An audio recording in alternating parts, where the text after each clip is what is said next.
కొన్ని నిమిషాలు దేవుని వాక్యాన్ని చూద్దాం. యెషయా గ్రంథము 43వ అధ్యాయం. Isaiah chapter 43. ఐజయా చాప్టర్ 43 18, 19 వచనాలు చదువుదాం అందరం. మునుపటి వాటిని జ్ఞాపకం చేసుకొనుకుడి, పూర్వకాలపు సంగతులను తలంచుకొనుకుడి. ఇదిగో, నేను ఒక నూతన క్రియ చేయుచున్నాను, ఇప్పుడే అది మొలచును, మీరు దాన్ని ఆలోచింపరా. నేను అరణ్యంలో త్రోవ కలుగజేయుచున్నాను, ఎడారిలో నదులు పారజేయుచున్నాను. Do not remember the former things, nor consider the things of old. Behold, I will do a new thing, and it shall spring forth. Shall you not know it? ఇంకో వర్షన్లో అయితే shall you not perceive it అని ఉంటుంది. I will even make a road in the wilderness and rivers in the desert.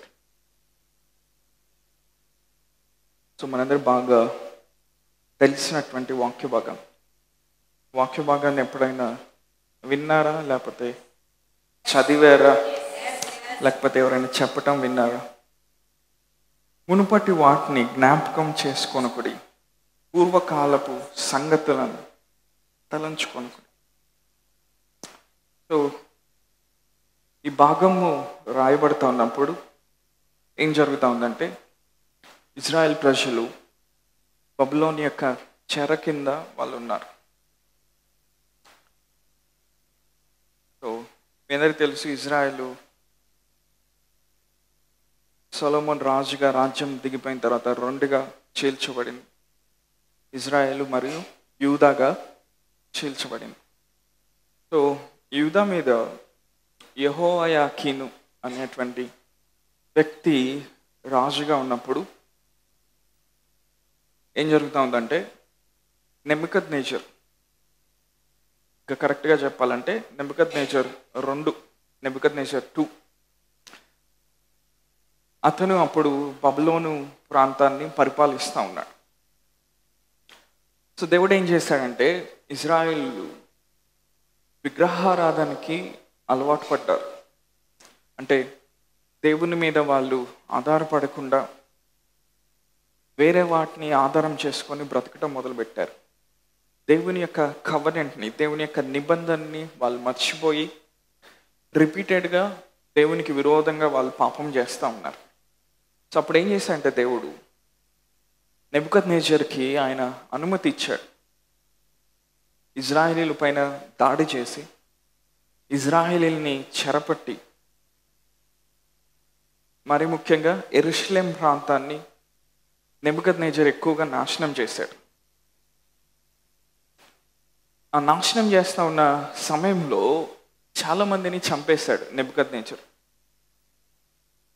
కొంతమందిని చంపేశాడు, కొంతమందిని చెరగా తీసుకొని వెళ్ళాడు.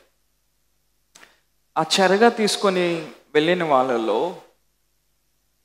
ఒక 10,000 మంది ప్రాముఖ్యమైన వ్యక్తులు ఉన్నారు. వాళ్ళు ఎవరంటే, సకల కళ నైపుణ్యం కలిగిన వారు, రకరకాల విద్యల్లో ఆరితేరిన వాళ్ళు. అంటే ఆ దేశంలో ఉన్న గనులైన వారిని నెబుకద్నెజరు చెరగా తీసుకొని వెళ్ళాడు. ఎంతమంది నాతో ఉన్నారు? నేను చెప్పేది వినగలుగుతున్నారా? అర్థమవుతుంది ఏం చెప్తున్నాను? సో ఇజ్రాయేల్ చాలా దుఃఖంలో ఉన్నారు. ఇజ్రాయేల్ యూదా వారు చాలా దుఃఖంలో ఉన్నారు. ఎందుకంటే వాళ్ళని లేకపోతే వాళ్ళ సొంత ప్రజల్ని నెబుకద్నెజర్ చంపేశాడు. వాళ్ళలో ఉన్న శ్రేష్టమైన ఘనమైన వారిని చెరగా తీసుకొని వెళ్ళాడు. ఆ చెరగా తీసుకొని వెళ్ళిన వాళ్ళలో షడ్రక్, మేషక్, అబేద్నెగోని కూడా మనం చూస్తూ ఉంటాం. దానియేలుని కూడా మనం చూస్తూ ఉంటాం. ఎంతమంది నాతో ఉన్నారు? ఎంతమంది గ్రహించగలుగుతున్నారు? తర్వాత నెబుకద్నెజర్ ఏం చేస్తాడంటే, యెరూషలేంని నాశనం చేసేటప్పుడు యెరూషలేంలో ఉన్న ఫుడ్ సోర్స్ అంతటిని, యెరూషలేంలో ఉన్న ఆహారాన్ని అంతటిని కొల్లగొడతాడు. తర్వాత యెరూషలేంలో ఉన్న దేవుని మందిరంలో ఉన్న నిధుల్ని కొల్లగొడతాడు. సో ఆ మొదటి మందిరంలో నిధులు ఎలా వచ్చినాయంటే, దావీదు తన ముందు రాజులు ఎప్పుడైతే వాళ్ళు యుద్ధాలు చేసి దోపుడు సొమ్ముని వాళ్ళు సంపాదించారో వాళ్ళు ఏం చేశారంటే దాన్ని స్టోర్ చేశారు, దాన్ని దాచిపెట్టి మొదట మందిరం కట్టించడానికి వాళ్ళు దాన్ని ఉపయోగించారు. అంటే సంవత్సరాలు ఇజ్రాయేలీలు యుద్ధాలు చేసి గెలిచినప్పుడు వచ్చిన సొమ్మంతటిని ఒక శత్రు రాజు వచ్చి దోచుకొని వెళ్తా ఉన్నాడు. సో అందుకనే ఈ భాగాన్ని ఈ ప్రవక్త లేకపోతే ఈ భక్తుడు రాస్తా ఉన్నప్పుడు ఇజ్రాయెల్ ఒక భయంకరమైన సఫరింగ్లో ఉంది, భయంకరమైన శ్రమలో గుండా వెళ్తా ఉంది. అది మాటల్లో చెప్పడానికి అది మనం కరెక్ట్గా వర్ణించలేం దాన్ని. అంటే యెరూషలేంలో ఉండే స్వాస్థ్యం అంతా కూడా ఇజ్రాయేలీకి అది ఊరికనే రాల. కోర్స్ దేవుడు వాళ్ళకి సహాయం చేశాడు, వాళ్ళు చాలా కష్టపడ్డారు. కొన్ని సంవత్సరాలు వాళ్ళు యుద్ధాలు చేసి గెలిచినప్పుడు వచ్చిన సొమ్ముని వాళ్ళు జాగ్రత్తగా దాచిపెట్టారు. దేవుని మందిరంలో కొన్ని నిధుల్లాగా పెట్టి, కొన్ని డిపార్ట్మెంట్స్ లాగా పెట్టి అక్కడ దాచిపెట్టారు. అలానే ఆ నిధులతో ఆ మొదటి మందిరంని కట్టించారు. సో ఆ మందిరంని ఓపెన్ చేసింది ఎవరు? సొలొమోను. అందుకని సొలొమోను ఆ మందిరాన్ని ఓపెనింగ్ సెరమనీలో ఏం జరుగుతూ ఉంది? దేవుని యొక్క మహిమ యాజకుల మీదకి దిగి వస్తూ ఉంది. అంటే ఇజ్రాయేల్ యొక్క గ్లోరీ అన్నమాట, ఇజ్రాయేల్ యొక్క హైయెస్ట్ పాయింట్ అన్నమాట, ఇజ్రాయేల్ యొక్క ఎలివేషన్ అన్నమాట, ఇజ్రాయేల్ యొక్క స్వాస్థ్యం అన్నమాట. సో వీళ్ళు ఎప్పుడైతే దేవుని మీద ఆధారపడకుండా వేరే వాటి మీద ఆధారపడతాం, అన్య దేశస్తుల యొక్క విగ్రహాల ఆచరణలకి వీళ్ళు లోబడ్డారో, ఆ సంస్కృతికి వీళ్ళు లోబడ్డారో, దేవుడు వాళ్ళని చూస్తూ వచ్చాడు. అబ్జర్వ్ చేశాడు. కొంతకాలం చూసి దేవుడు ఇర్మియా ద్వారా మాట్లాడాడు. 70 సంవత్సరాలు ఇజ్రాయేలీలు చెరలోకి నేను తీసుకొని వెళ్ళబోతా ఉన్నాను, ఎందుకంటే నా ప్రజలు విగ్రహారాధనకి లోనయ్యారు, నా ప్రజలు నా మీద ఆధారపడట్లేదు. సో నేను వాళ్ళకి ట్రైనింగ్ ఇవ్వబోతున్నాను, వాళ్ళని క్రమశిక్షణలోకి తీసుకెళ్ళబోతున్నానని దేవుడు ఏం చేశాడు? ఇర్మియా ద్వారా మాట్లాడాడు. సో ఇర్మియా ముందుగానే మాట్లాడాడు. ఇజ్రాయెల్ ఎప్పుడైతే చెరలోకి వెళ్తుందో వాళ్ళు దాదాపు 70 సంవత్సరాలు ఆ చెరలో వాళ్ళు ఉండబోతా ఉన్నారు. ఎన్ని సంవత్సరాలు? 70 సంవత్సరాలు. అంటే ఇంకో మాటలో చెప్పాలంటే వాళ్ళ శ్రమల కాలము 70 సంవత్సరాలు. 70 సంవత్సరాల తర్వాత నేను వాళ్ళని బయటికి తీసుకొస్తా అన్నాడు.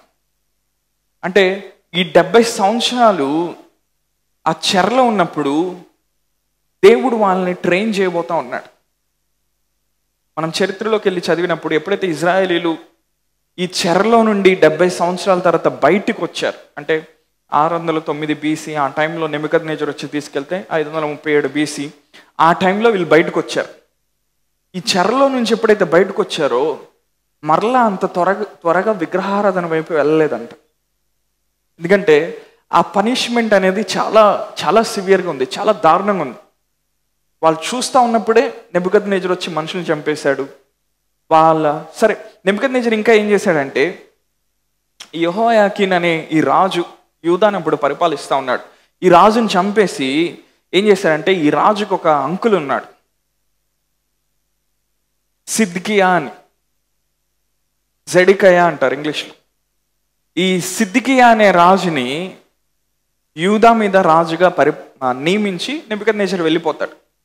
సో సిద్కియాని యూదా మీద రాజుగా నియమించినప్పుడు ఇజ్రాయేలీలు లేకపోతే యెరూషలేం యొక్క పరిస్థితి ఏంటంటే, తినటానికి తిండి లేదు, ఆ దేశంలో పనిచేసే వాళ్ళు ఎవరు లేరు, ఆ దేశంలో జ్ఞానం కలిగిన వాళ్ళు ఎవరు లేరు.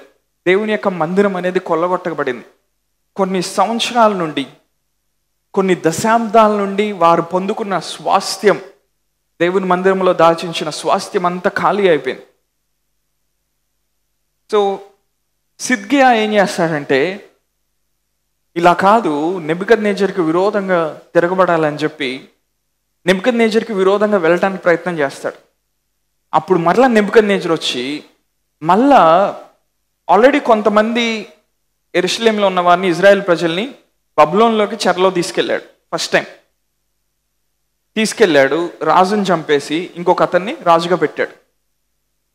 సో తర్వాత ఎప్పుడైతే సిద్కియా రాజుగా అయ్యాడో, సిద్కియా రాజు అయిన తర్వాత నెబుకద్నెజర్కి విరోధంగా పోరాడదామని ఎప్పుడైతే అనుకున్నాడో మరలా వచ్చాడు నెబుకద్నెజర్. తన సైన్యాన్ని వేసుకొని వచ్చి మరలా 1 సంవత్సరం పాటు యెరూషలేంని శ్రమ పెట్టాడు. అంటే ఇప్పుడు ఇజ్రాయెల్ ప్రజలు 2 చోట్ల ఉన్నారు. నేనేం చెప్తున్నాను అర్థమవుతుందా? గ్రహించగలుగుతున్నారా? ఇజ్రాయెల్ ప్రజలు 2 చోట్ల ఉన్నారు. యెరూషలేంలో ఉన్నారు, బబులోన్లో ఉన్నారు. యెరూషలేంలో చాలా తక్కువ మంది ఉన్నారు. సో యెరూషలేంలో మిగిలిపోయిన వారు ఎవరంటే పేద రైతులు, పేద కూలీలు మాత్రమే యెరూషలేంలో మిగిలిపోయారు. ఆ దేశంలో ఉన్న గనులందరినీ కూడా నెబుకద్నెజర్ ఏం చేశాడు? బబులోన్లోకి తీసుకెళ్ళి ఆయన ఆ రాజ్యం యొక్క పనులకి వాడుకోవటం మొదలు పెట్టాడు. గ్రహించగలుగుతున్నారని నేను చెప్తున్నాను. సో ఆ టైంలో దేవుడు ఏం చేశాడంటే ఎజ్రా లాంటి ప్రవక్తని లేవనెత్తి వాళ్ళు మరలా దేవుని ధర్మశాస్త్రం వైపు చూస్తా దేవునిలో ఉజ్జీవం పొందడానికి దేవుడు ఎజ్రాని వాడుకున్నాడు. తర్వాత వాళ్ళ మధ్యలోనే ఇర్మియా ఉండేవాడు. అవునా? సో ఇర్మియా కూడా ముందుగానే వార్న్ చేస్తూ ఉండేవాడు, ముందుగానే ఇజ్రాయెల్ ప్రజలకి హెచ్చరికలు ఇస్తూ ఉండేవాడు. ఈవెన్ చెరలోకి వెళ్ళిన తర్వాత కూడా దేవుడు ఎవరో ఒక ప్రవక్తని ఉపయోగించుకొని ఇజ్రాయెల్ బబులోన్లో ఉన్నప్పుడు కూడా దేవుడు వాళ్ళతో మాట్లాడటం మొదలుపెట్టాడు. ఆ టైంలో దేవుడు ఇజ్రాయెల్ ప్రజలతో ఏమంటున్నాడంటే, ఇప్పుడు చదువుదాం ఆ వచనం. మునుపటి వాటిని జ్ఞాపకం చేసుకొనుడి, పూర్వకాలపు సంగతులను తలంచుకొనకుడి. ఇదిగో నేనొక నూతన క్రియ చేయుచున్నాను, ఇప్పుడే అది మొలచును, మీరు దాన్ని ఆలోచింపరా. నేను అరణ్యంలో త్రోవ కలుగజేయుచున్నాను, ఎడారిలో నదులు పారజేయుచున్నాను. హల్లెలూయా. దేవుడు ఏమంటున్నాడు అంటే, శ్రమ పడుతున్న ఇజ్రాయేలీలతో, భయంకరమైన బాధను అనుభవిస్తున్న ఇజ్రాయేలీలతో ఏమంటున్నాడు అంటే, పూర్వకాలపు సంగతులు మీరు మర్చిపోవాలంటున్నాడు. మన మానవ కోణంలో నుండి ఈ పరిస్థితిని మనం ఆలోచిస్తే దేవుడు ఎంత కఠినంగా ఉన్నాడో మనకు అనిపిస్తుంది. అంతేనా? వాళ్ళ దేశంలో ఉన్న వాళ్ళని చంపేశారు, వాళ్ళ ఆస్తి అంతటినీ కొల్లగొట్టారు, యెరూషలేంలో ఉన్న ధాన్యం అంతా తీసుకెళ్ళిపోయారు, యెరూషలేంలో మిగిలిపోయిన వాళ్ళు కరువులో ఉన్నారు. సరే, బబులోన్లో చెరగా ఉన్న వాళ్ళేమి సుఖంగా లేరు. అక్కడ వాళ్ళు కూడా అక్కడ వెట్టి చాకిరి చేస్తూ ఉన్నాడు, వాళ్ళని కూడా రాజు ఇష్టం వచ్చిన రీతిలో ట్రీట్ చేస్తూ ఉన్నాడు. కానీ దేవుడు ఏమంటున్నాడు? Do not remember the past. ఈ మాట ఫస్ట్ టైం విన్నప్పుడు ఇజ్రాయెల్ ప్రజలకి కోపం వచ్చి ఉంటుంది. అవునా కదా? ఇంత జరుగుతుంటే ప్రభా ఏం చేయలేదు, ఏం పట్టించుకోలేదు, వాళ్ళకి అనుమతి ఇచ్చావు మమ్మల్ని ఇలా చేయడానికి, దేవుడు సైలెంట్గా ఉంటున్నాడు. వాక్యం అంతటిని మనం చూస్తూ ఉంటే దేవుడు నియమాలను బట్టి, క్రమం బట్టి పనిచేసేవాడు. దేవుడు ఉత్తిత్త కన్నీరుకి ఆయన ఫ్లాట్ అయ్యేవాడు కాదు. హలో, దేవుడిని మనము మాయ చేయలేం. చాలాసార్లు మనం కూడా అంతే కదా, దేవుని వెంబడించాల్సిన సమయం అంతా మనం వృధా చేసుకొని ఏదన్నా పరిస్థితి వచ్చినప్పుడు మనం ఎమర్జెన్సీలో ఏదో ఒకటి చేయడానికి ట్రై చేస్తాం. కొన్నిసార్లు వర్క్ అయింది, వర్కౌట్ అవ్వదు, మన చేతిలో లేదు. ఇజ్రాయెల్ పరిస్థితి కూడా అలా ఉంది. కానీ దేవుడు ఏమంటున్నాడు? నేను ఒక నూతన క్రియ చేయబోతా ఉన్నాను. Hallelujah. Behold I shall do a new thing. నేను ఒక నూతన క్రియను చేయబోతా ఉన్నాను, మీరు దాన్ని ఆలోచించగలరా అంటున్నాడు దేవుడు. దేవుడు ముందేమంటున్నాడు ఇజ్రాయెల్ ప్రజలతో, నేను ఒక నూతన క్రియ నేను చేయాలంటే మీరు ఫస్ట్ ఏం చేయాలంటే పురాతనమైన విషయాలు, పాత విషయాలు మీరు మర్చిపోవటం నేర్చుకోవాలి. హల్లెలూయా. ఎప్పుడైతే మనం దేవుని రాజ్యంలోకి వచ్చామో మన పాత జీవితం, పాత స్వభావం అనేది సిలువ వేయబడింది. లేదు, దేవుడు ఏం చేస్తాడు? ఆయన రాజ్యంలోకి వచ్చిన తర్వాత ఒక నూతనమైన రీతిలో తన ఆత్మ ద్వారా మనల్ని నడిపించాలనుకుంటాడు. మనకేమో మనకి కొన్ని జ్ఞాపకాలు ఉంటాయి. ఎంతమందికి మంచి మెమరీస్ ఉన్నాయా? కొంతమందికి ఓన్లీ బ్యాడ్ మెమరీసే ఉంటాయి. వాళ్ళు ఎప్పుడు ఫెయిల్ అయ్యారో, ఎప్పుడు డబ్బులు పోగొట్టుకున్నారు, వాళ్ళని ఎప్పుడు వేరే వాళ్ళు కొట్టారు, ఎవరు ఎప్పుడు తిట్టారో వాళ్ళే అక్యురేట్గా గుర్తుపెట్టుకుంటారు. ఈవెన్ రేపొద్దున ఆడు చచ్చిపోతున్నా 100 ఏళ్ళు వచ్చి పలానా వాడు నన్ను తిట్టాడు అంటాడు. మీరు లైఫ్లో ఇన్ని చేసావు, ఇన్ని జరిగినాయి, అయ్యే గుర్తుండవు. దేవుడు ఏమన్నంటే ఇజ్రాయెల్ ప్రజలతో, నిజమే మీ వాళ్ళు చంపబడ్డారు, నిజమే మీరు భయంకరమైన శ్రమలో గుండా వెళ్తున్నారు, నిజమే మీరు కరువులో బ్రతుకుతున్నారు, దిక్కులేని వాళ్ళగా బ్రతుకుతున్నారు, కానీ నేను ఒక కార్యాన్ని చేయాలనుకుంటున్నాను. హల్లెలూయా. దేవుడు తన కార్యం చేయాలనుకున్నప్పుడు ప్రతిసారి ఏం చేసేవాడు, తన ప్రవక్తని కానీ తన యాజకులను కానీ లేపి వాళ్ళ ద్వారా ఒక వాక్కుని పంపించేవాడు, వాళ్ళ ద్వారా ఒక మాటను పంపించేవాడు. ఇక్కడ దేవుడు ఏమంటున్నాడు, మీ సఫరింగ్ని నేను చూశాను, మీరు ఎంత శ్రమ పడుతున్నారో నేను చూశాను, ఎంత వేదన గుండా వెళ్తున్నారో చూశాను, కానీ నేను వెంటనే ఏం చేయట్లా.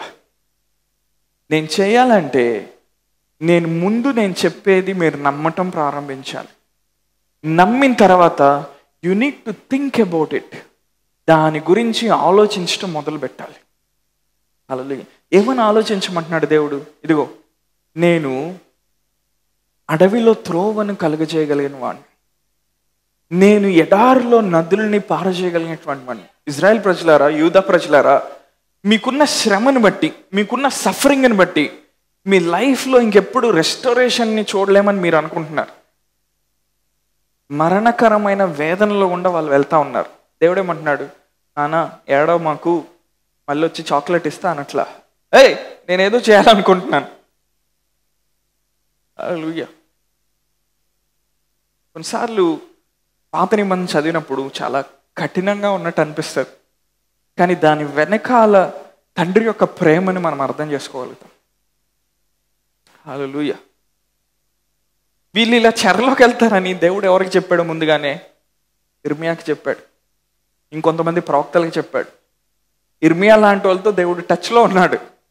వీళ్ళు చెరలోకి వెళ్ళిన, ఎందుకంటే నా బిడ్డలు మరీ ఎక్కువ ఎక్కడ సఫర్ అవుతారని కొంచెం ఆధారకరమైన మాటలు ఇవ్వటానికి ఇర్మియాతో దేవుడు టచ్లో ఉన్నాడు, మిగిలిన ప్రవక్తలతో దేవుడు టచ్లో ఉన్నాడు, వాళ్ళ ద్వారా మాట్లాడుతూ ఉండేవాడు. ఇప్పుడు దేవుడు ఏమంటున్నాడు తన ప్రజలతో, మీరు పురాతనమైన వాటిని జ్ఞాపకం చేసుకోవటం మీరు మానేయాలి. దేవుని రాజ్యంలోకి వచ్చిన తర్వాత ఆయన వాక్యాన్ని తీసుకొని ఆయన ఆత్మ నడిపింపులో మనం జీవిస్తూ ఉన్నప్పుడు మనల్ని బాగా ఇబ్బంది పెట్టే విషయం ఏంటంటే మన గతం, మన పాస్ట్. ఎంతమందికి ఒక పాస్ట్ ఉంది? కొంతమంది దేవుని తెలుసుకున్న తర్వాత ఈ మాట అంటారు, విన్నారా? ఒక్కసారి నా గతం అనే చొక్కా నేను వేసుకుంటే మామూలుగా ఉండదు, నాతో పెట్టుకుంటే అంటారు. ప్రతి ఒక్కరికి ఏముంది? ఒక పాస్ట్ ఉంది. ఇప్పుడు ఆ పాస్ట్ ఏం చేస్తుంది? మనల్ని వెంటాడుతూ ఉంటుంది. ఆలోచించారు ఎప్పుడైనా? మీకు ఏదైనా టైంలో మీ గతంలో జరిగిన చెడు సంఘటనలు, చెడు అనుభవాలు, నెగిటివ్ విషయాలు గుర్తొస్తాయా ఎప్పుడన్నా? ఖచ్చితంగా వస్తాయి. ఎందుకంటే ఆత్మకి శరీరానికి మధ్య పోరాటం జరుగుతూ ఉంటుంది. ఎప్పుడైతే నీ ఆత్మ వాక్యంతో, దేవుని ఆత్మశక్తితో బలపరచబడుతుందో, ఆ గతం యొక్క అనుభవాల్ని నువ్వు ఏదైతే అనుభవించి బాధపడిపోయావో ఆ కాడిని దేవుడు విరగొట్టడం నువ్వు చూస్తావు. ఇజ్రాయెల్ వాళ్ళ కళ్ళెదురుగా మరణాన్ని చూశారు, వాళ్ళ సొంత వాళ్ళు చంపేయబడ్డారు. దేవుడు ఏమంటున్నాడు? గతం వదిలేసే. దేవుడు మన జీవితంలో ఆయన కార్యాలు చేయాలంటే మనం చేయాల్సిన మొట్టమొదటి విషయం ఏంటంటే మన పాస్ట్ని మర్చిపోయే కృపని మనం పొందుకోవాలి. ఎందుకంటే మన గతానికి చాలా పవర్ ఉంటుంది, దానికి చాలా శక్తి ఉంటుంది. ఆ గతంలో జరిగిన చేదు అనుభవాన్ని మనం ఎప్పుడైతే ఆలోచించడం మొదలుపెట్టామో, గతంలో ఏ పొరపాటు చేశామో మరలా అదే చేయడానికి ఎక్కువ అవకాశం ఉంది. అందుకని దేవుడు ఏమంటున్నాడు? మీ గతాన్ని కానీ వదిలేస్తే, ఒక విషయం డైరెక్ట్గా చెప్పమంటారా? మన జీవితాల్లో కొన్ని కార్యాలు ఎందుకు జరగవంటే మన గతాన్ని మనం వదిలేలేదు, మన పాస్ట్ని మనం వదిలేలేదు, దాంట్లో నుంచి ఆలోచిస్తూ ఉంటాం. చాలామంది వాక్యం వినేటప్పుడు కూడా వాళ్ళ బాధలో నుండి దాన్ని ట్రాన్స్లేట్ చేసుకుంటూ ఉంటారు. ఈరోజు నేను వాక్యం చెప్తున్నాను, మీరు వాక్యం వింటున్నారు. మీ ఫైనాన్షియల్ ప్రాబ్లంలోంచి వాక్యాన్ని ట్రాన్స్లేట్ చేస్తూ ఉంటారు. లేకపోతే మీకు ఏదైనా అనారోగ్యం ఉంటే ఆ అనారోగ్యంలోంచి ట్రాన్స్లేట్ చేస్తారు. అంటే మిగిలినంతా స్కిప్ చేస్తారు మీరు. అంటే మొత్తం స్కిప్ చేస్తారని కాదు, బట్ యూజువల్గా జరుగుతుంది. ఎవరికైనా, నాకైనా, మీకైనా ఎవరైనా వాక్యం చెప్తున్నప్పుడు వింటున్నప్పుడు మన పరిస్థితిలో నుండి మొట్టమొదటి దాన్ని ఇంటర్ప్రిట్ చేయటం మొదలు పెడతాం. ఆ తర్వాత దేవుని సంగతులే అనుకుంటాం. కానీ దేవుడు అలా పనిచేయడు. ఆయన తన వాక్కుని ముందుగా పంపిస్తాడు. వాక్కుని ముందుగా పంపించి ఒక ఆలోచన విధానాన్ని మనకిస్తాడు. ఎంతమంది నూతనమైన వాటిలోకి నడవాలనుకుంటున్నారు? గతం మీద మనకి జయం కావాలి. హల్లెలూయా. దేవుడు ఇజ్రాయేలీయులతో ఏమంటున్నాడు? మేము మరణ బాధను నేను చూశాను, కరువులో ఉండటం నేను చూశాను, మీరు శ్రమ పడుతున్నారు నేను చూశాను, మీ దేశంలో ఉన్నవారిని నెబుకద్నెజర్ చంపేశాడు మీ కళ్ళెదురుగా నేను చూశాను. కానీ నేను ఏదన్నా చేయాలంటే దాన్ని మర్చిపోయి నేనేం చేయబోతున్నానో దాన్ని ఆలోచించమన్నాడు. హల్లెలూయా. ఆలోచించమని చెప్పి దేవుడు తన గురించి ఎలా పరిచయం చేసుకున్నా అంటే, నేను అడవిలో నేను త్రోవను కలుగు చేయవాడిని. అంటే దేవుడు ఇంకొక టైం పీరియడ్కి వాళ్ళని షిఫ్ట్ చేస్తున్నాడు. ఎప్పుడైతే ఇజ్రాయేలీలు ఐగుప్తులో నుండి బయటకు వచ్చాడో, అరణ్యంలో ఆయన వారిని ఎలా నడిపించాడో వాళ్ళకి చూపిస్తూ ఉన్నాడు. వాళ్ళు ఎడారిలో గుండా వెళ్తా ఉన్నప్పుడు, వాళ్ళు దాహం వేసినప్పుడు బండలో నుండి నీళ్లు ఎలా వాళ్ళకి ఇచ్చాడో ఆ విషయాన్ని దేవుడు జ్ఞాపకం చేస్తూ ఉన్నాడు. నా స్పెషాలిటీ ఏంటంటే, దేవుడు ఏమంటున్నాడు ఇజ్రాయెల్ ప్రజలతో, ఏమంటున్నాడు తన గురించి? నా స్పెషాలిటీ ఏంటంటే, నా ప్రత్యేకత ఏంటంటే, నేను మీ మీద దేవుణ్ణి కాబట్టి మీ అడవి లాంటి పరిస్థితిలో నేను త్రోవని కలుగు చేస్తాను, మీ ఎడారిలో నేను నదులను పారజేస్తాను. I will create a way where there is no వే.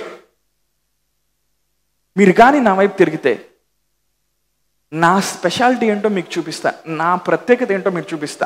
ఆ ప్రత్యేకత ఏంటంటే, పరిస్థితులు ఎలా ఉన్నా నేను ద్వారాలు తెరుస్తాను. హల్లెలూయా. ఎంత ఎండిపోయిన పరిస్థితులైనా నా జీవజలం ప్రవహించేటట్టు నేను చేస్తాను, నేను నదులను ప్రవహింపజేస్తాను దేవుడు అంటున్నాడు. హల్లెలూయా. ఇది చెప్తా దేవుడు ఏమంటున్నాడు అంటే, దాని గురించి ఆలోచించమంటున్నాడు. ఈ పక్కన వాళ్ళు చెప్పు, దేవుడు చేయబోతున్న నూతన కార్యాల గురించి నువ్వు ఆలోచిస్తూ ఉంటావా? వాళ్ళ దగ్గర నుంచి ఆన్సర్ అడగమాకని.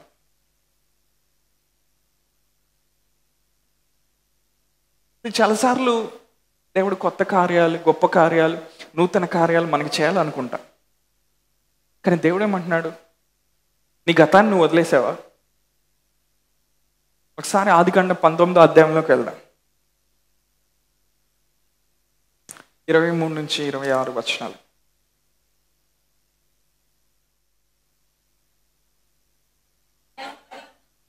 వచనం. అయితే లోతు భార్య అతని వెనుక నుండి తిరిగి చూచి ఉప్పుస్తంభమైంది. సొదొమ గొమొర్రాల మీద దేవుని యొక్క తీర్పు జరుగుతూ ఉంది. దేవుడు అగ్ని గంధకంలో కురిపిస్తూ ఉన్నాడు. అబ్రహాం యొక్క విజ్ఞాపన బట్టి దేవుడు లోతు వద్దకి దేవదూతలను పంపించి లోతుకు ఒక ఇన్స్ట్రక్షన్ ఇస్తూ ఉన్నాడు. నువ్వు నీ కుటుంబము సొదొమలో నుండి బయటికి రావాలి. వాళ్ళు వచ్చే టైంలో లోతు భార్య ఏం చేసిందంట? వెనక్కి తిరిగి చూసిందంట. ఎందుకని? లోతు భార్య చరిత్ర ప్రకారం చూస్తే ఆ సొదొమ ఆ ప్రాంతంలో పుట్టినటువంటి వ్యక్తి. లోతు బయట నుండి వచ్చినవాడు. లోతు సొదొమకి ఒక పరదేశి. అంతకుముందు లోతు ఎక్కడ ఉండేవాడు? అబ్రహాంతో ఉండేవాడు. కానీ లోతు భార్య సొదొమకి పరదేశి కాదు, నేటివ్ ప్లేస్ ఆమెకి. నా పుట్టినిల్లు ఒకసారి చూసుకోవాలని ఆమె గుర్తొచ్చి ఉంటాయి. అరే, చిన్నప్పటి నుంచి ఆచారాలు, చిన్నప్పుడు నేను నుంచి నేర్చుకున్న అలవాట్లు, పద్ధతులు, నేను చదివిన స్కూల్, నేను చదివిన కాలేజీ, నా ఫ్రెండ్స్, నా పాత జీవితం, ఒకప్పుడు చేసిన పాపాలు ఒక్కసారి ఇట్లా చూద్దాం అనుకొని చూసిందంటామా.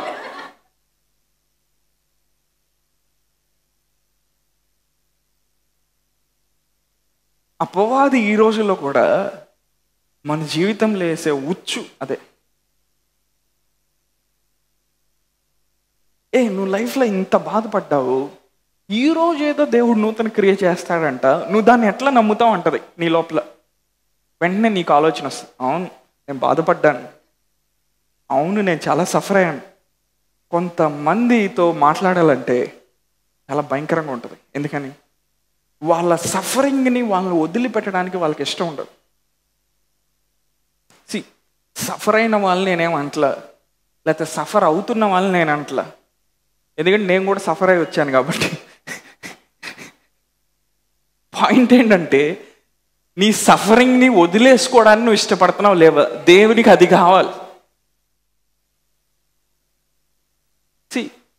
మీ గతాన్ని నేను తప్పు పట్టట్లేదు. గతంలో పెయిన్ ఉంది, గతంలో సఫరింగ్ ఉంది, గతంలో బాధ ఉంది, గతంలో వేదన ఉంది. నీ గర్వం ఏం చేస్తుందంటే నీ గతాన్ని వదిలిపెట్టడానికి ఇష్టపడదు. నీ గర్వం ఏం చేస్తుందంటే నీ గతాన్ని దేవుని బలిపీఠం మీద సబ్మిట్ చేయడానికి ఇష్టపడదు. ఎందుకని? దానికి చాలా డీప్ ఇంటిమేట్ రిలేషన్షిప్ ఉంటుంది దాంతో.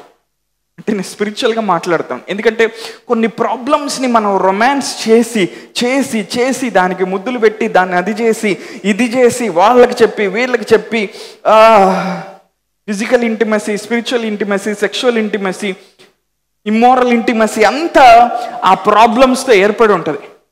సడన్గా ఇప్పుడు దేవుడు వచ్చి ఇజ్రాయెల్తో ఏమంటున్నాడు, నేను ఒక నూతన క్రియ చేయబోతున్నాను, దాన్ని ఆలోచించగలరా అంటున్నాడు. చెప్పే చాలా కష్టంగా ఉంది కదా. నీ శ్రమలో నుంచి నువ్వు బయటికి రావాలంటే నీ శ్రమ మొత్తాన్ని ఒక ప్యాకేజ్ లాగా చేసి దేవుని బలిపీఠం మీద పడేయటం నేర్చుకోవాలి. హల్లెలూయా. నేను ఇలా వాక్యం చెప్తే చాలామంది కోపం వస్తుంది, కానీ నువ్వు బయటికి రావాలంటే చెప్పాలి, తప్పదు. అవునా? సో ఒకనొక టైంలో దేవుని యొక్క స్వస్థత కోసం నేను ఎదురు చూస్తా ఉన్నాను. అపవాది వచ్చి ప్రతిసారి ఏమంటాడు తెలుసు, అరే 12 సంవత్సరాలు బాధపడ్డావు, దేవుడు ఈరోజు హీలింగ్ చేస్తాడని గ్యారంటీ ఏంటి? ఇప్పుడు అపవాది ఏం చేస్తాడు, నాకంటే వాడికి ముందు కావాలి సెల్ఫ్ పిటి, నా బాధలో నుండి వాడు దయ పొందాలనుకుంటాడు, సానుభూతి పొందాలనుకుంటాడు. ఇన్ని సంవత్సరాలు సఫర్ అయ్యావు కదా, పాస్టర్ గారు చెప్తే జరిగిపోయిద్దా? బల్ల తీసుకుంటే జరిగిపోయిద్దా? దేవుడు ఏది చెప్పగాలి జరిగిపోయిద్దా? అంత విషయం ఉందా అంటాడు అపవాది వచ్చి.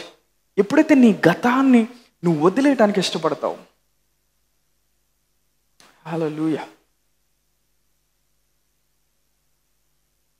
దేవుడు ఏమంటున్నాడు, నీ గతాన్ని నువ్వు వదిలేయటం నేర్చుకో.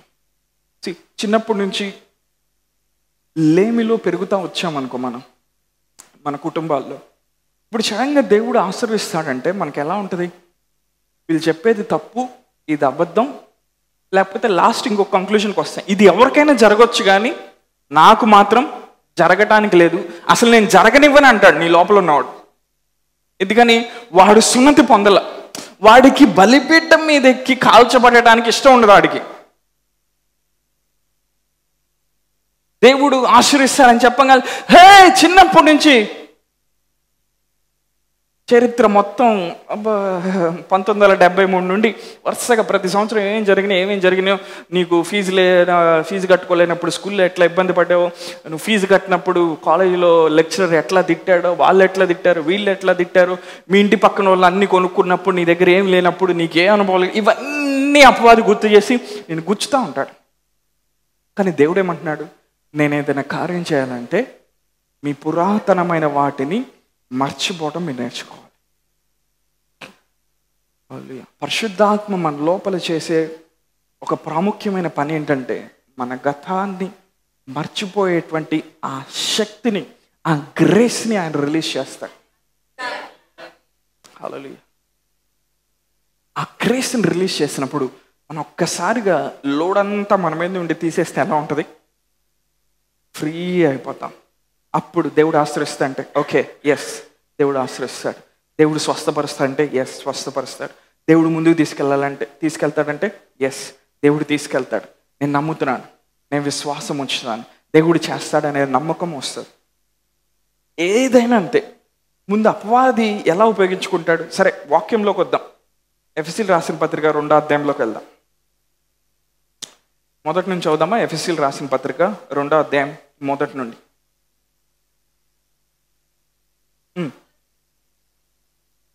ఆయన మిమ్మల్ని క్రీస్తుతో కూడా బ్రతికించను, మీరు వాటిని చేయొచ్చు వాయుమండల సంబంధమైన అధిపతిని అనగా అవిధేయులైన ఇప్పుడు ప్రేరేపించు శక్తికి అధిపతిని అనుసరించి ఈ ప్రపంచ ధర్మం చొప్పున మునుపు నడుచుకుంటే. Next,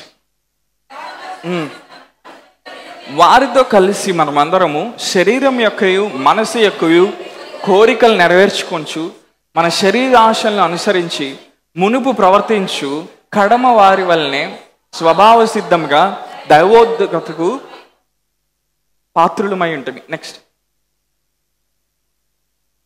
and you he made alive who are dead in trespasses and sins, in which you once walked according to the course of this world, according to the prince of the power of the air, the spirit who now works in the sons of disobedience, among whom also we all once conducted ourselves in the lusts of our flesh, fulfilling the desires of the flesh and of the mind, and were by nature children of wrath, just as others.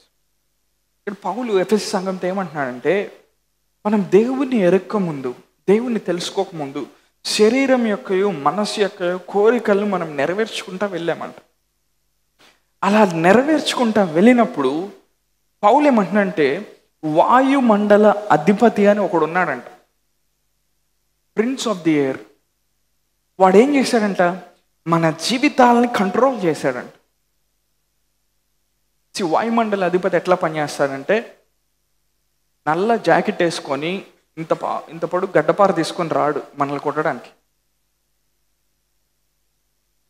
ఒకప్పుడు మనం వేడిలో అయితే, ఏ బలహీనతల్లో అయితే మనం చిక్కుబడిపోయినామో, ఏ అనవసరపు జ్ఞాపకాల్లో మనం trap చేయబడి ఉన్నామో, వాటిని ఒక్కసారి అట్లా స్క్రీన్ మీద అట్లా చూపిస్తాడు. చూపించాలని నువ్వు అనుకుంటావు, బా ఇదేదో భలే ఉంది అనుకుంటావు. వాడు ఏం చేస్తాడు, కంట్రోల్ తీసుకుంటాడు. నీ మైండ్ని ఏం చేస్తాడు, కంట్రోల్ తీసుకుంటాడు. అందుకే నువ్వు రెగ్యులర్గా వాక్యం వింటూ ఉండాలి, నువ్వు ఆత్మలో ప్రార్థన చేస్తూ ఉండాలి. అప్పుడే వాడి యొక్క గ్రిప్ అనేది నీ మైండ్ మీద ఉండదు. యేసుప్రభువు వారు ఎంత ఆత్మీయంగా ఉండేవాడు చెప్పండి. యేసుప్రభువు వారు స్పిరిచువల్గా ఉండేవాడా లేదా? ఆయనకి ప్రార్థనా జీవితం ఉందా లేదా? ఆయన సిలువకు వెళ్ళబోయే ముందు ఆయన ఏమంటున్నాడు, ఇదిగో లోకనాథుడు వస్తా ఉన్నాడు, కానీ నాలో అతనికి సంబంధించింది ఏది లేదు. అంటే ప్రతిసారి నువ్వు ఒక లెవెల్ నుండి ఇంకో లెవెల్కి ముందుకెళ్ళే ముందు ఏం జరుగుతుందో చెప్తున్నాడు. నీ పాస్ట్ని ఒక్కసారిగా దాన్ని ప్రేరేపించడానికి అపవాది చూస్తూ ఉంటాడు. ఆ టైంలో నీ మైండ్ బలహీనం అయిపోయింది. వెంటనే నువ్వే వెళ్తావు, నీ స్వీట్ మెమరీస్లోకి వెళ్తావు. అవి స్వీట్ మెమరీస్ కాదు అవి. ఇప్పుడు అందులో నీ ఆలోచన విధానం మరలా నీ జీవితంలోకి వస్తుంది. కానీ దేవుని వాక్యం ఏం చేస్తూ ఉంది, వాక్య ప్రత్యక్షత ఏం చేస్తుంది, నూతనమైన ఆలోచన విధానాన్ని నీకు ఇవ్వాలని చూస్తుంది. సో ఈ రెండింటి మధ్య ఇప్పుడు ఏం జరుగుతుంది, పోరాటం జరుగుతుంది. శరీర సంబంధమైన మనసు, ఆత్మ సంబంధమైన మనసు మధ్య పోరాటం జరుగుతుంది. నువ్వు ఆ పోరాటంలో ఓడిపోయినప్పుడు నువ్వేమంటావు అంటే, దేవుడు నాకేం చేయలేదు అంటావు. దేవుడు ఏమంటున్నాడు, నేను నూతన క్రియ చేయాలంటే ఆ నూతనమైన వాటిని మీరు ఆలోచించడం నేర్చుకోవాలి. నూతనమైన వాటిని మీరు ఆలోచించడం నేర్చుకోవాలంటే మీ గతాన్ని వదిలేయటం నేర్చుకోవాలి.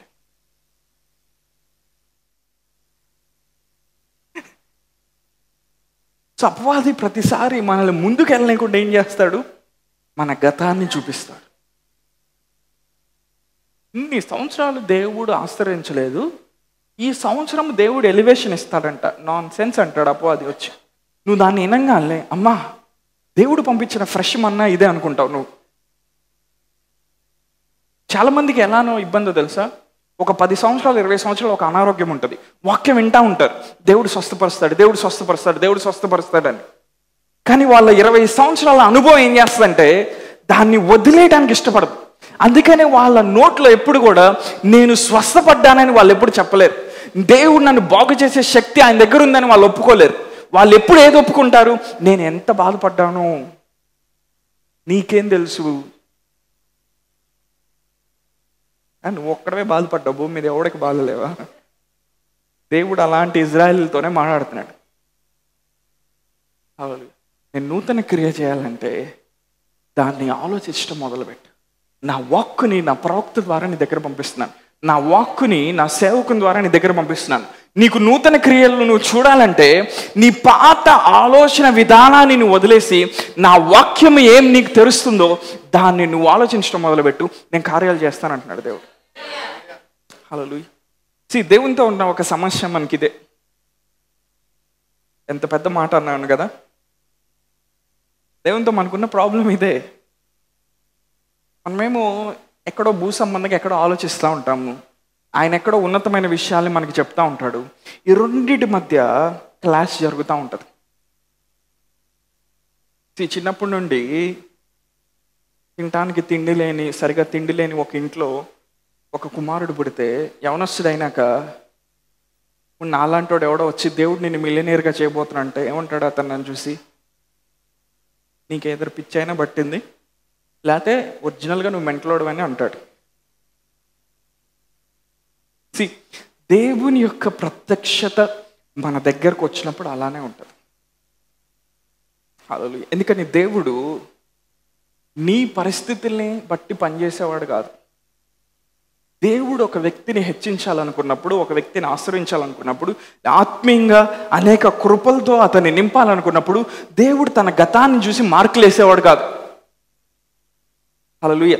దేవుడు ఎప్పుడైతే నీ గతాన్ని కొట్టేశానన్నాడో అదేం చేయబడింది? అది సంపూర్ణంగా కొట్టివేయబడింది అంతే. ఏ మానవుడు దాన్ని తవ్వలేడు. ఇంకా పౌలు ఏం చేస్తున్నాడు? సౌలుగా ఉన్నప్పుడు దేవుని బిడ్డలందరినీ శ్రమ పెట్టి హింసించి వాళ్ళు చనిపోవడానికి కారణమయ్యి పౌలు రక్షించబడిన తర్వాత ఏమంటున్నాడు? ఎవ్వరి మీద నాకు ఎటువంటి అభ్యంతరం లేదంటున్నాడు. పౌలు సౌలుగా ఉన్నప్పుడు ఎన్ని చేశాడండి? అన్ని చేసి ఏం తెలియదు అన్నట్టు వాక్యంలో ఏమంటున్నాడు? ఎవరు నన్ను తీర్పు తీర్చలేడు అంటున్నాడు. రాశాడు పౌలు. That is the beauty of the gospel. పరిశుద్ధాత్మ ఒక వ్యక్తిలో లోతుగా పనిచేసినప్పుడు జరిగే క్రియది. హల్లెలూయా. నువ్వు వదిలేయాలి. 2023లో, 22లో, 21లో, 20లో నువ్వు ఎలా ఆలోచించావో అదే మైండ్ సెట్తో నువ్వు ఈరోజు ఉన్నావంటే ఇయర్ ఆఫ్ ఎలివేషన్ నీకు వర్తించదు. నీకేం కావాలి? నూతనమైన మనస్సు కావాలి, నూతనమైన ఆలోచన విధానం కావాలి. అది నీకు ఎక్కడి నుంచి వస్తుంది? దేవుని యొక్క నోటి మాట నుండి నీకు బయలుపరచబడుతుంది. నువ్వు దాన్ని గట్టిగా పట్టుకొని దాన్ని ఆలోచించడం మొదలుపెట్టావంటే నీ గతాన్ని వదిలేసి దేవుడు నీ కోసం ఏర్పరిచిన అద్భుతమైన గమ్యంలోకి నువ్వు నడవటం మొదలు పెడతావు. ఎందుకని? దేవుడు ఎప్పుడు కూడా నూతనమైన కార్యాలు చేసేవాడు. నీ పక్కన వైపు తిరిగి చెప్పు, దేవుడు ఎప్పుడు కూడా నూతనమైన కార్యాలు చేసేవాడు. పరిశుద్ధాత్మ నూతనత్వంను మనకు అనుగ్రహించేవాడు. హల్లెలూయా. యేసుప్రభువు వారు ఒక చోట పరిసయ్యులతో మాట్లాడుతూ ఉన్నాడు. లూకాసు వార్త 5వ అధ్యాయం 37 నుంచి 39 వచనాలు. పాత తిత్తులలో క్రొత్త ద్రాక్ష రసాన్ని పోయాడంట ఎవరు? ఆ ద్రాక్ష రసపు తిత్తులు ఎలా ఉంటాయంటే, మన ఆఫరింగ్ బ్యాగ్ ఉంది కదా, ఇట్లా కిందకి ఇట్లా ఉంది కదా, అట్లా ఉంటాయి మామూలుగా ఒరిజినల్గా. అందులో అంట ఆ పాత తిత్తిలో క్రొత్త ద్రాక్ష రసం పోస్తే ఏమైంది? క్రొత్త ద్రాక్ష రసానికి ఉన్న పవర్ ఏం చేస్తుందంటే ఆ తిత్తిని పగలు కొట్టేస్తుంది. ఆ ద్రాక్ష రసం అందులో నిలబడదు, అది కారిపోయి అంత వేస్ట్ అయిపోయింది. సో దేవుని యొక్క ప్రత్యక్షత ఒక క్రొత్త ద్రాక్ష రసం లాంటిది. ఆ ప్రత్యక్షత మనలోకి వచ్చి నిలబడాలంటే పాత తిత్తులు మన లోపల నుండి తీసివేయబడి క్రొత్త తిత్తులు మన లోపల కట్టబడాలి. అంటే నూతనమైన ఆలోచన విధానం. యాక్చువల్గా ఆ భాగాన్ని చూసినప్పుడు పరిసయ్యులు వచ్చి యేసుప్రభువుని అడుగుతున్నారు, యోహాన్ శిష్యులు ఉపవాసం ఉంటున్నారు, నీ శిష్యులు ఎందుకు ఉపవాసం ఉండట్లేదు అంటున్నారు. దేవుడు ఏమంటున్నాడు? వాళ్ళ మైండ్ సెట్ గురించి మాట్లాడుతూ ఉన్నాడు. అంటే దేవుని వాక్యం మన లోపల పనిచేయాలంటే, దేవుని ప్రత్యక్షతల్ని మనం అనుభవించాలంటే మన పాత స్వభావాన్ని మనం వదిలేయాలి.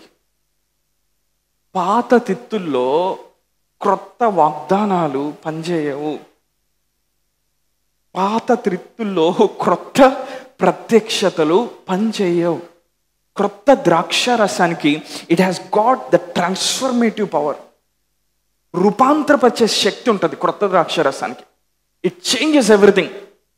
ఒక్క వాక్య ప్రత్యక్షత నీ లోపలికి సరిగా వచ్చి సరైన స్ట్రక్చర్లో అది పడినప్పుడు, సరైన ద్రాక్షరసపు తిత్తులో అది పడినప్పుడు, అది నిలబడినప్పుడు దాని యొక్క రూపాంతరపరిచే శక్తి నీ లోపల నువ్వు చూస్తూ ఉంటావు.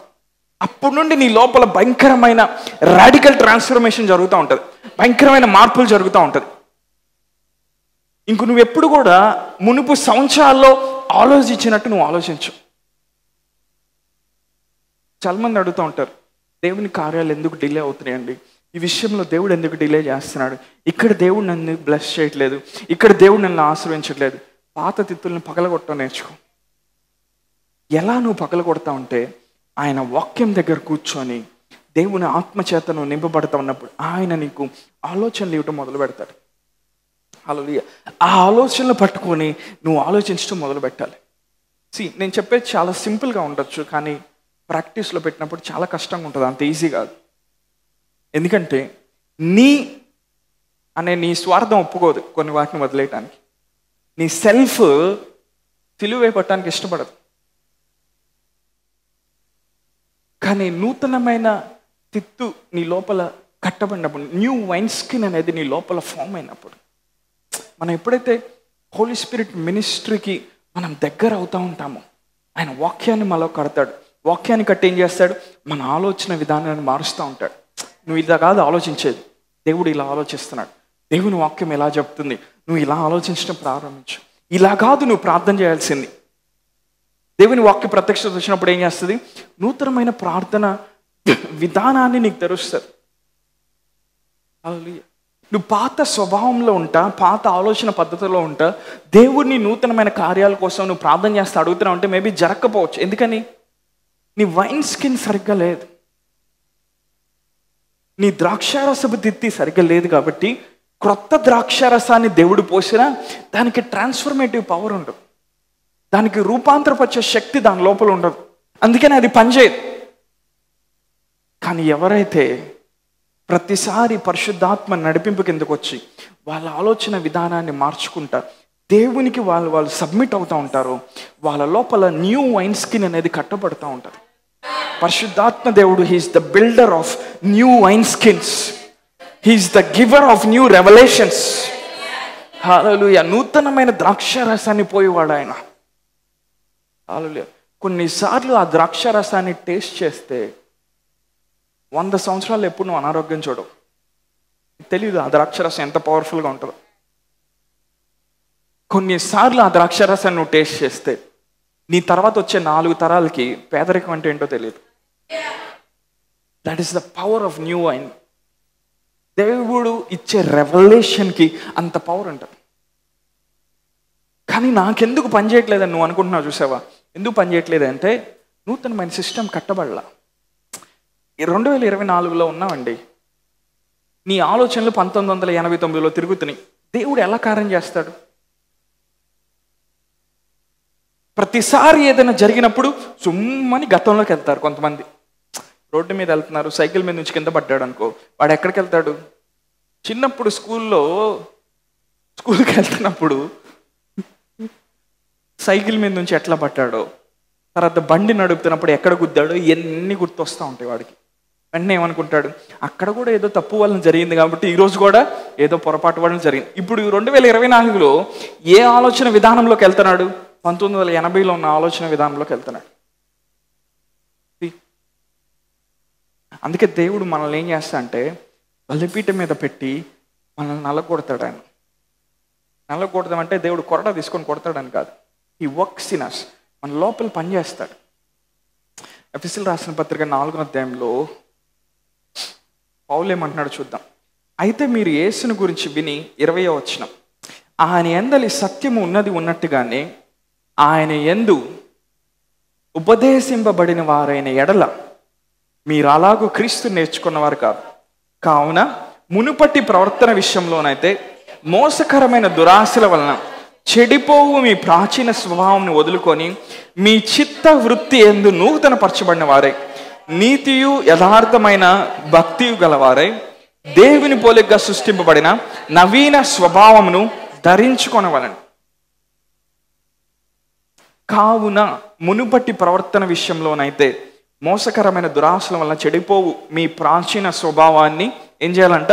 వదులుకొని మీ చిత్త వృత్తి యందు నూతన పరచబడాలి. Being renewed in the spirit of your mind. అంటే దాని అర్థం ఏంటంటే మనందరికి ఒక చిత్త వృత్తి అనేది ఉంటుంది. అంటే దాని అర్థం ఏంటంటే ఎలా ఆలోచించాలి అనేది. ఒక విషయం జరిగిద్దండి, దాన్ని నువ్వు పాజిటివ్గా ఆలోచించవచ్చు, నెగిటివ్గా ఆలోచించు, అది మన లాజిక్ని బట్టి. కానీ దేవుని మీద ఆధారపడినప్పుడు హోలీ స్పిరిట్ నీకు ఇంకొక అండర్స్టాండింగ్ ఇస్తాడు, ఇంకొక విధమైన గ్రహింపు ఇస్తాడు. ఆ గ్రహింపులో నుండి నువ్వు ఆలోచిస్తున్నావంటే నీ చిత్త వృత్తి యందు నువ్వు నూతన పరచబడుతున్నావు అని అర్థం. అలా నూతన పరచబడుతున్నప్పుడు ఏమవుతుంది? నీ గతానికి ఉన్న శక్తి ఇంకా నీ మీద పనిచేయట్లా. ఇప్పుడు నీకేమొస్తున్నాయి? నూతనమైన ఆలోచన విధానం వస్తుంది, నూతనమైన ప్రార్థన విధానం వస్తుంది, నూతనమైన భాషలు వస్తున్నాయి, నూతనమైన వాక్య ప్రత్యక్షతలు వస్తున్నాయి. ఇవన్నీ వస్తున్నాయి కాబట్టి దేవుడిని నూతనంగా కడుతున్నాడు కాబట్టి ఆయన ఏం చేస్తాడు? నూతనమైన కార్యాలు చేయటం మొదలు పెడతాడు. హల్లెలూయా. మనం ఒక చోట బురదలో దిగబడిపోయి రాజుగారి సింహాసనం మీద నేను వెళ్ళి కూర్చోవాలంటే పని జరగదు. నువ్వు ఇప్పుడు ఏం చేయాలి? నీ చిత్త వృత్తి యందు నూతన పరచబడాలి. You need to start to think as a new creation. నూతన సృష్టిగా నువ్వు ఎలా ఆలోచించాలో దాన్ని నువ్వు ప్రాక్టీస్ చేయాలి, దాన్ని నువ్వు అభ్యాసంలో పెట్టాలి. ఏదైనా వ్యాధి వచ్చినప్పుడు ఆయన సిలువలో చేసిన సంపూర్ణమైన కార్యాన్ని నువ్వు ఆలోచించడం మొదలు పెట్టాలి. అంతేగాని డాక్టర్ రిపోర్ట్స్ ఇట్లా వచ్చినాయి, బీపీ పెరిగింది, షుగర్ పెరిగింది, లేకపోతే బ్లడ్ టెస్ట్ సరిగ్గా లేదు, థైరాయిడ్ రిపోర్ట్ సరిగ్గా లేదు, ఇవన్నీ కాదు. అవన్నీ ఫ్యాక్ట్స్ మాత్రమే. నువ్వేం చేయాలి? నీ చిత్త వృత్తి యందు నూతన పరచబడాలి. అప్పుడు దేవుడు ఏం చేస్తాడు? నువ్వు నూతనంగా ఆలోచించడానికి, దేవుని యొక్క కోణంలో నుండి నువ్వు ఆలోచించడానికి నువ్వు ఇష్టపడుతున్నావు కాబట్టి దేవుడు ఏం చేస్తాడు? ఒక న్యూ రెవల్యూషన్ ఇస్తాడు. నాన్న, ఈ పరిస్థితిని ఇలా కాదు ఆలోచించేది, నువ్వు ఇలా ఆలోచించని చెప్తాడు. అప్పుడు నీకేమవుతుంది? ఆ పరిస్థితి యొక్క భారం నీ మీద పడట్ల. నువ్వు ఆ పరిస్థితిలో కూడా ఆత్మ యొక్క స్వాతంత్రంలో నువ్వు బ్రతుకుతా ఉన్నావు. You are living in the freedom that the spirit is giving you. Hallelujah. నీ గతానికి నీ మీద పవర్ పోయినప్పుడు భయంకరమైన నూతన కార్యాలు దేవుడు చేయటం మొదలు పెడతాడు. గతంలో పౌలేమంటాడు, మనం అందరం కూడా ఒకప్పుడు అలా ఉన్నాం కదా, మనకి ఇష్టమైన కోరికలు నెరవేర్చుకుంటా ఇష్టమైన చెడు పనులు చేస్తా అలా ఉన్నాం కదా. అప్పుడు వాయుమండలి అధిపతి మనందరినీ కంట్రోల్ చేస్తున్నాడు కదా. ఆయనను దేవుడు కరుణా సంపన్నుడై ఉండి మన అతిక్రమలు పాపం చేత మనం చచ్చిన వారై ఉండగా క్రీస్తుతో పాటు ఆయన మనల్ని పైకి లేవనెత్తి పరలోక ప్రదేశంలో కూర్చునబెట్టాడు. హల్లెలూయా. ఆ ప్లేస్ నుండి మనం ఆలోచించడం మొదలు పెట్టినప్పుడు పాస్ట్ యొక్క పవర్ నిర్వీర్యం అయిపోయింది. సంవత్సరం దేవుడిని ఒకటి అడగాలి, దేవా నూతనమైన ఆలోచన విధానాన్ని నాకు. నీ ఆలోచన విధానాన్ని బట్టి నీ జీవితంలో ముందుకెళ్ళటం జరుగుతుంది. నువ్వు సరిగా ఆలోచించలేకపోతే జీవితంలో ముందుకెళ్ళలేవు, సరిగా ఆలోచించలేకపోతే స్వస్థపడలేవు, సరిగా ఆలోచించలేకపోతే ఆశ్రయించబడవు, సరిగా ఆలోచించలేకపోతే దేవుడిచ్చే విశ్రాంతిలో నువ్వు బ్రతకలేవు. ఈరోజు దేవుడు ఏం చేస్తా ఉన్నాడు? మన మనసు మీద ఉన్న కొన్ని కాడుల్ని ఆయన విరిచివేస్తా ఉన్నాడు. హల్లెలూయా. విరిచివేసి ఆయన ఏం చేస్తా అంటే నూతనమైన ద్రాక్షారసాన్ని ఆయన మీద మన మీద పోస్తా ఉన్నాడు. ఆ ద్రాక్షరసం యొక్క రూపాంతరపు శక్తిని, ఆ ద్రాక్షరసంలో ఉన్న దేవుని కృపని, ఆ ద్రాక్షరసంలో ఉన్న రెవల్యూషన్ని మనం ఎక్స్పీరియన్స్ చేయబోతాం. హల్లెలూయా. కళ్ళు మూసుకుంటారు ఎక్కడ ఉన్నారు?